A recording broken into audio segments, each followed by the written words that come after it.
Good afternoon. राजकीय कन्या महाविद्यालय झालावाड़ में आपका सभी का हार्दिक अभिनंदन है, स्वागत है। आज हम इलेक्शन कमीशन की ओर से जारी वोटर नेशनल अवेयरनेस कंटेस्ट के तहत अवेयरनेस के रूप में हम एक क्विज प्रोग्राम का आयोजन कर रहे हैं और इस क्विज प्रोग्राम में हमारे पास 3 टीम है, टीम ए, टीम बी, टीम सी।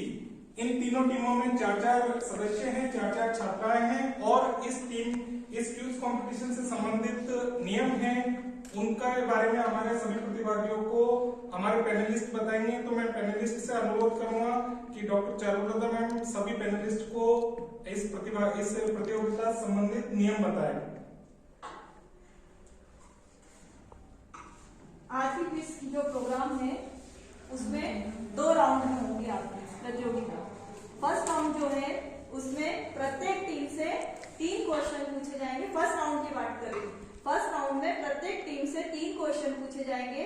उसके आंसर के लिए विकल्प भी आपको सर देंगे, उन विकल्प में से एक विकल्प आपको बताना है, ठीक है।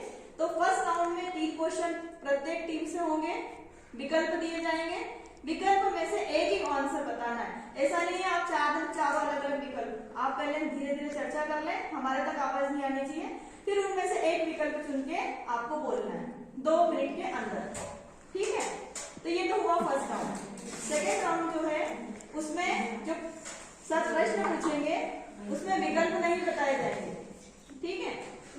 वो आपके सामान्य ज्ञान पर आधारित प्रश्न रहेगा और विकल्प नहीं बताया जाएगा। जिस भी टीम से पूछा जाएगा उस टीम के लिए तो उसके 5 अंक रहेंगे। वो टीम अगर 1 मिनट के अंदर उसका उत्तर बता देती है तो ठीक है, नहीं तो वो नेक्स्ट टीम पर आगे जाएगा वो प्रश्न। वो टीम अगर बताती है तो ठीक है, नहीं तो अगली टीम पर जाएगा वो प्रश्न। अगर वो प्रश्न पास होता है दूसरी टीम को तब उसके अंक 4 हो जाएंगे। मतलब जिस टीम से पूछा जा रहा है प्रश्न तब तो 5 अंक हैं और पास होने पर उस प्रश्न के अंक 4 रहेंगे, ठीक है। मान लीजिए टीम ए से बिना विकल्प वाला प्रश्न पूछा जाता है, टीम ए अगर उस प्रश्न को नहीं बता पाई तो वो पास होकर टीम बी के पास जाएगा, फिर टीम बी भी नहीं बता पाई तो सी के पास जाएगा। वो भी अगर नहीं बता पाती है तो उसके 0 अंक रहेंगे आप तीनों टीमों के, तो फिर सही उत्तर सर बताएंगे आपको। इसी तरह अगला क्वेश्चन टीम बी के पास रहेगा, टीम बी अगर नहीं बता पाती तो सी के पास जाएगा पास हो गए, और सी भी नहीं बता पाती तो पास हो गए ए के पास जाएगा। सेम यही प्रोसेस सी के साथ भी होगी। जो सी का क्वेश्चन रहेगा वो 5 अंक का रहेगा, वो बता देती तो ठीक, नहीं तो पास होके ए के पास जाएगा, ए नहीं बता पाती तो बी के पास जाएगा, ठीक है। आपको एक ही उत्तर देना है चारों को मिलकर। अगर एक टीम 2 उत्तर आ जाते हैं एक टीम से तो बड़ी सही उत्तर रहेगा तो उसका आपको 0 अंक ही मिलेगा।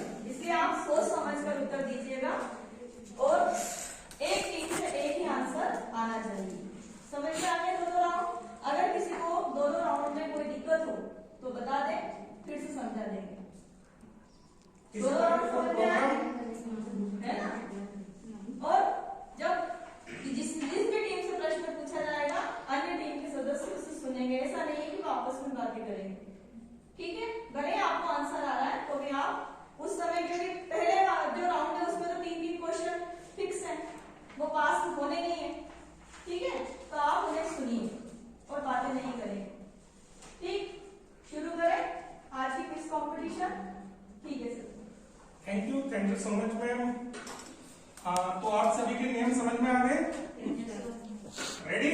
यस। चलो ठीक है, शुरू करते हैं। तो पहला प्रश्न है टीम ए से, आप ध्यान से प्रश्न सुनिए और ऑप्शन दूसरे लोग भी सुनिए। पहला प्रश्न है, निम्न में से कौन सा एक संवैधानिक निकाय है? कॉन्स्टिट्यूशनल बॉडी इनमें से कौन सा एक है? पहला ऑप्शन निर्वाचन आयोग, दूसरा ऑप्शन वित्त आयोग, तीसरा ऑप्शन अनुसूचित जातियों के लिए राष्ट्रीय आयोग और चौथा ऑप्शन उपरोक्त सभी।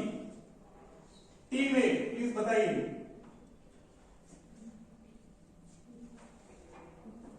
निर्वाचन आयोग फाइनल है?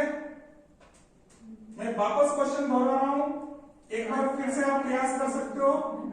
निम्न में से कौन सा एक या उपरोक्त संवैधानिक निकाय है?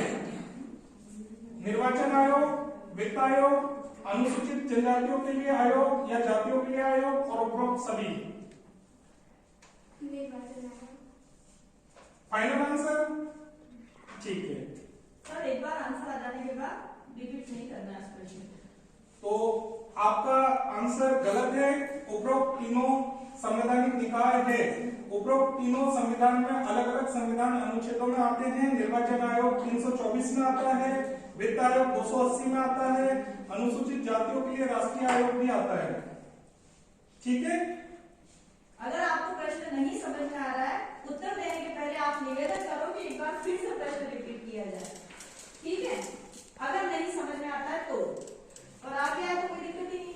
अब टीम बी से पहला प्रश्न, निर्वाचन आयोग में कुल कितने मुख्य पदाधिकारी है? निर्वाचन आयोग या इलेक्शन आयोग में, इलेक्शन कमीशन में कुल कितने सदस्य या मेंबर्स है? Option A 3, option B 4, option C 5, option D 6। Option बताइए कौन सा ऑप्शन? A right answer. अब टीम सी के पास आते हैं हम। आपका प्रश्न है मुख्य चुनाव आयुक्त की नियुक्ति कौन करता है? मुख्य चुनाव आयुक्त की नियुक्ति कौन करता है? आपका ऑप्शन है, पहला ऑप्शन संसद, बी राष्ट्रपति, सी प्रधानमंत्री, डी कानून मंत्री।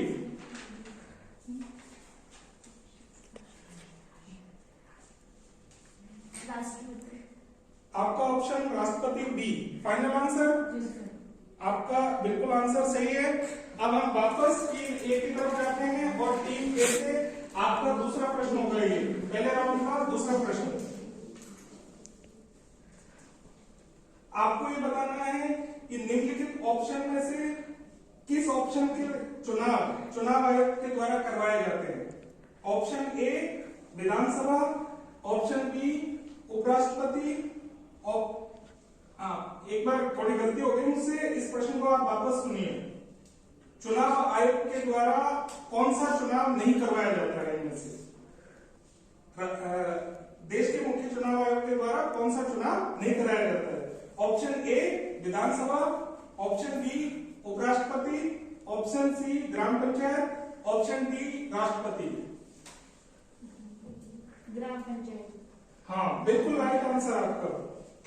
अब हम टीम बी की तरफ चलते हैं। आपका पहला प्रश्न है, दूसरा प्रश्न है, भारतीय संविधान के किस अनुच्छेद में निर्वाचन आयोग के लिए प्रावधान है? ऑप्शन ए अनुच्छेद 320, ऑप्शन बी अनुच्छेद 324, अनुच्छेद सी अनुच्छेद 322 सी, अनुच्छेद 324। फाइनल है? ठीक है, आपका आंसर बिल्कुल सही है। अब टीम सी के पास आते हैं। आपका दूसरा प्रश्न है, भारत के मुख्य चुनाव आयुक्त की नियुक्ति कौन करता है? आपका ऑप्शन है संसद, प्रधानमंत्री, राष्ट्रपति, उपराष्ट्रपति।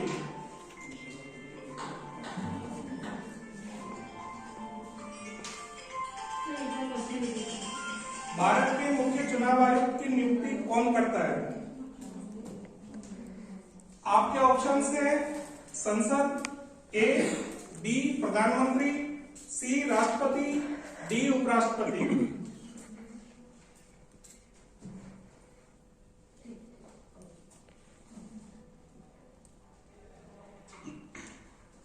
गवर्नमेंट मंथन चल रहा है। ये क्वेश्चन रिपीट तो नहीं हुआ सर? राष्ट्रपति। चलो आपका बिल्कुल राइट आंसर।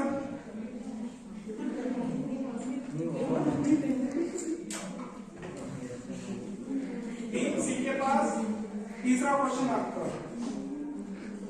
भारत के विभिन्न राजनीतिक दलों को राष्ट्रीय या क्षेत्रीय दल का दर्जा देने का अधिकार निम्न में से किसे है? आपका ऑप्शन है संसद, ऑप्शन बी राष्ट्रपति, ऑप्शन सी चुनाव आयोग, ऑप्शन डी सर्वोच्च न्यायालय। क्वेश्चन ये है, मैं वापस दोहरा देता हूं कि राजनीतिक दलों को, पॉलिटिकल पार्टीज को कौन दर्जा देता है? पहला ऑप्शन है संसद, दूसरा राष्ट्रपति, तीसरा चुनाव आयोग और चौथा है आपका सर्वोच्च न्यायालय।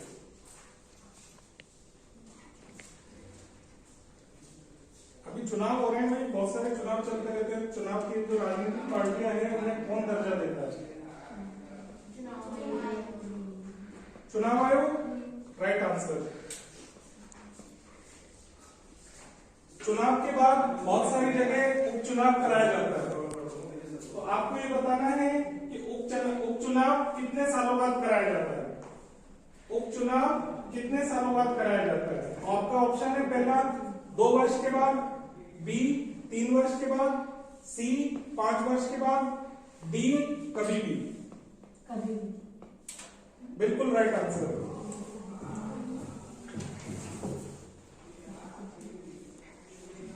आपका फाइनल प्रश्न, निम्नलिखित में से कौन मतदाता सूची को अपडेट बनाकर तैयार करता है?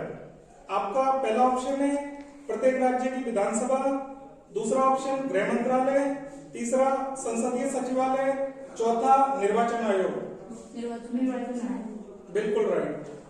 अब मैं जजेस से अनुरोध करूंगा कि पहले राउंड का जो स्कोर है तीनों टीमों का वो सभी के सामने बताया प्लीज।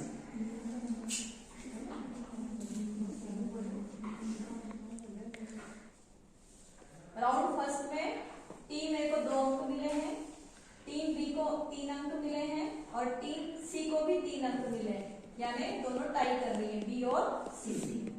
बहुत टफ कॉम्पिटिशन है। एक राउंड हो रहे हैं। अभी अगला राउंड हो रहा है, उस स्थिति में अगर आप टाई करेंगे तो फिर एक क्वेश्चन और पूछेंगे आपसे सर, और उसे दोनों को ही आंसर देना होगा। एक एक क्वेश्चन और आएगा, अगर टाई होता है तो, नहीं तो एक तो ही रहेगा। आप सभी को, जैसे मैडम ने पहले आपको सेकंड राउंड के जो नियम बताए थे वो सभी को समझ में आ गए ना? हाँ सर। आपको एक ही उत्तर देना है, कोई ऑप्शन नहीं दूंगा, और आप सभी को अगर नहीं आएगा आपकी टीम पे तो टीम बी को पास होगा और फिर टीम सी को पास होगा। ठीक है, एक एक करके आपसे 3 प्रश्न पूछेंगे। ठीक है, शुरू करें। आपका पहला प्रश्न टीम ए से, निर्वाचन आयोग का गठन कौन करता है? इलेक्शन कमीशन को कौन अपॉइंट करता है?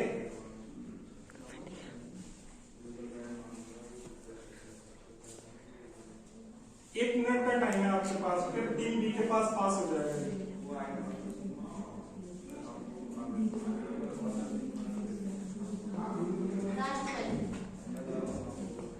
राष्ट्रपति बिल्कुल सही आंसर है। अब टीम बी के पास जाते हैं हम।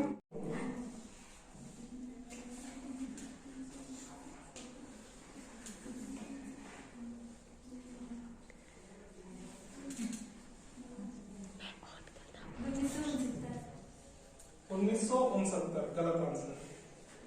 टीम ए बिल्कुल राइट आंसर है। टीम ए, आपसे इस राउंड का फाइनल प्रश्न, प्रत्यक्ष निर्वाचन शब्द से आप क्या समझते हो? डायरेक्ट इलेक्शन से आप क्या समझते हो? प्रत्यक्ष निर्वाचन से आप क्या समझते हो?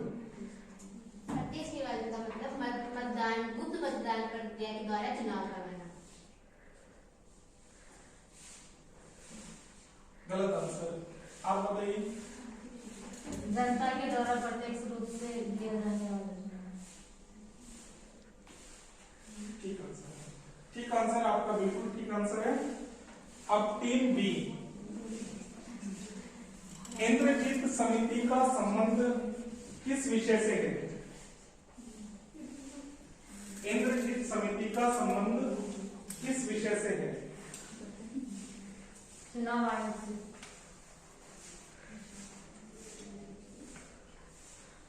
इंद्रजीत समिति का संबंध किस विषय से है या किस विषय पर उसे लागू किया गया था? टीम सी, आप बताइए। टीम सी,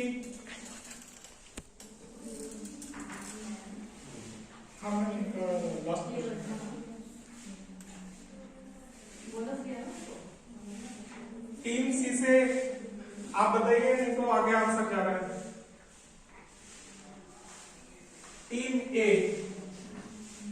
दिनेश इंद्रजीत समिति का संबंध किससे था? फाइनल आंसर मैं बताता हूं। इंद्रजीत समिति का संबंध था चुनावों में सुधारों से संबंधित। चुनावों में विभिन्न प्रकार के धन का जो दुरुपयोग किया जाता है, सत्ता का, बहुमत का, इसमें सुधार करने के लिए इंद्रजीत समिति का गठन किया गया था। फाइनल आपका तीसरा प्रश्न, मौलिक अधिकार भारत में कौन से देश के संविधान से प्रभावित है या लिए गए हैं?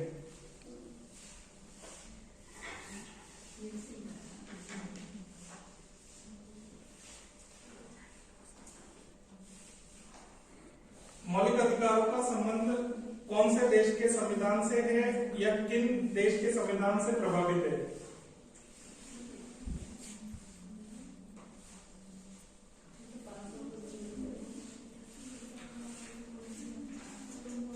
आपके पास लास्ट 10 सेकेंड्स है, फिर आपसे पूछा जाएगा, फिर आप फाइनल आंसर।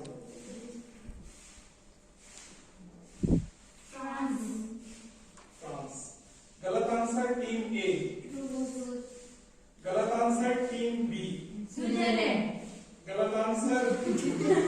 पैनलिस्ट से अनुरोध करूंगा कि हमारे पॉलिटिकल साइंस के सर इस विषय पर अपना छात्रों के साथ मार्गदर्शन करें।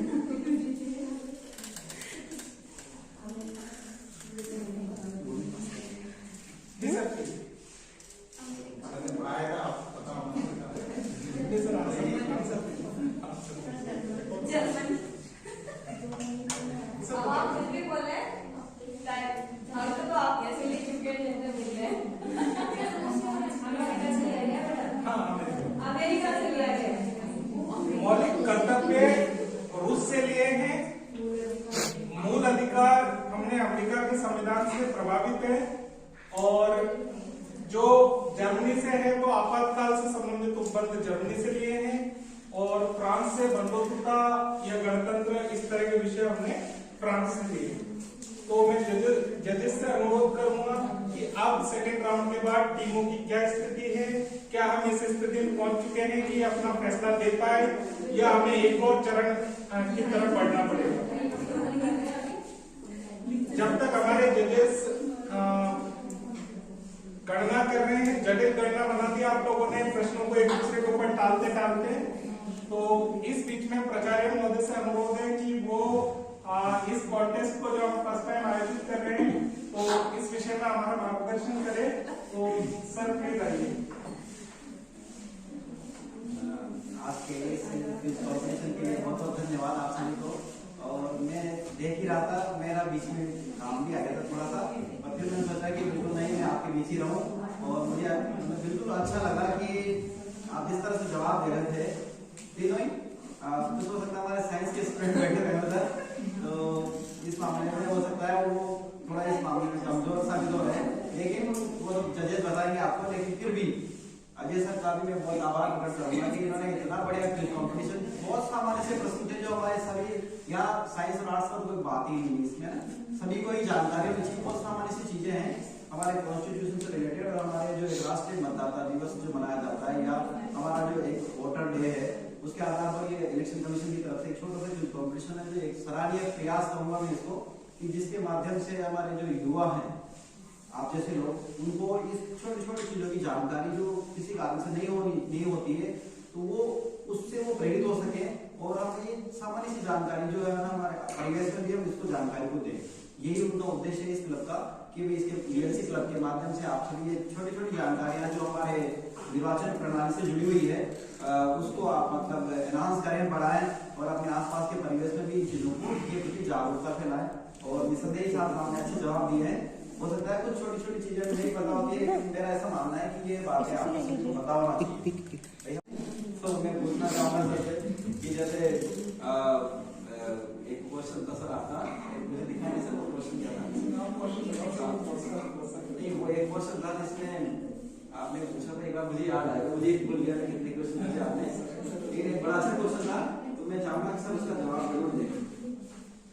एक बार मुझे दिखाएंगे? मेरा नाम बोल रहे हैं कविता मेघवाल, प्रियंका, हाँ एक सर, विशाखा बेरा।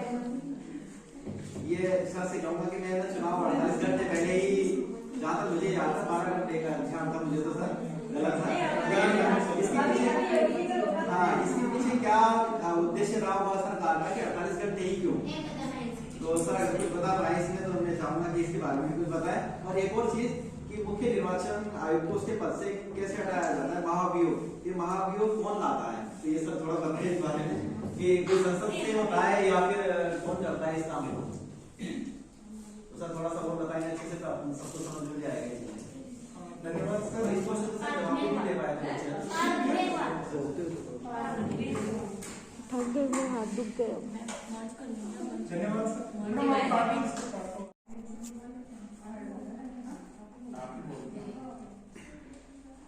तो अब मैं फाइनली जजेस से अनुरोध करूंगा कि वो इस प्रतियोगिता के फाइनल रिजल्ट को बताएं और इस विषय में अपना जो भी बात है वो रखें। निर्णय बताने के पहले मैं बता देती हूँ बच्चों के नाम। तो टीम ए में थी कविता मेघवाल, प्रियंका साहू, विशाखा बैरागी और हेमलता मीणा। टीम बी में थी प्रियंका मीणा, पार्वती मेघवाल, गुड्डीबाई मीणा और इंद्रा सोनी। टीम सी में थी किरण कंवर, शीतल बैरागी, इशिता बैरागी और जानवी शंगी। टीम ए को प्रथम राउंड में मिले थे 2 अंक और द्वितीय राउंड में मिले 18 अंक। इस तरह इनके कुल अंक होते हैं 20। टीम बी को प्रथम राउंड में मिले थे 3 अंक और द्वितीय राउंड में मिले हैं 23 अंक। इस तरह इनके कुल अंक होते हैं 26। टीम सी को प्रथम राउंड में मिले थे 3 अंक और द्वितीय राउंड में मिले हैं 5 अंक। इस तरह इनके कुल अंक होते हैं 8। तो 20, 26 और 8, टीम ए 20 अंक के साथ द्वितीय स्थान पर है। टीम बी 26 अंकों के साथ प्रथम स्थान पर और टीम सी को भी हम सातवां पुरस्कार के लिए चुनेंगे। इसका मतलब ये नहीं है कि प्रतिभागी रहे, रिपीटेटिव नाम से नहीं है, विजेता तो नहीं थी, लेकिन एक बहुत अच्छी जानकारी हम सबको भी मिली है ना कि हम हमारे संविधान और इनके प्रति कैसे कितनी जानकारी रखते हैं। तो इसलिए हम अवेयर भी हुए हैं कि आगे से हम अच्छी जानकारी और कलेक्ट करेंगे और पढ़ना ही चाहिए। सामान्य सी जानकारी तो हमें पता है मुझे, मैंने कहूँ इधर पे एक चार्ट होना चाहिए, मैंने भी लगा रखा है लेकिन पढ़ा नहीं। घर में चार्ट होना चाहिए, उसमें सब लिखा हुआ है बहुत अच्छे से।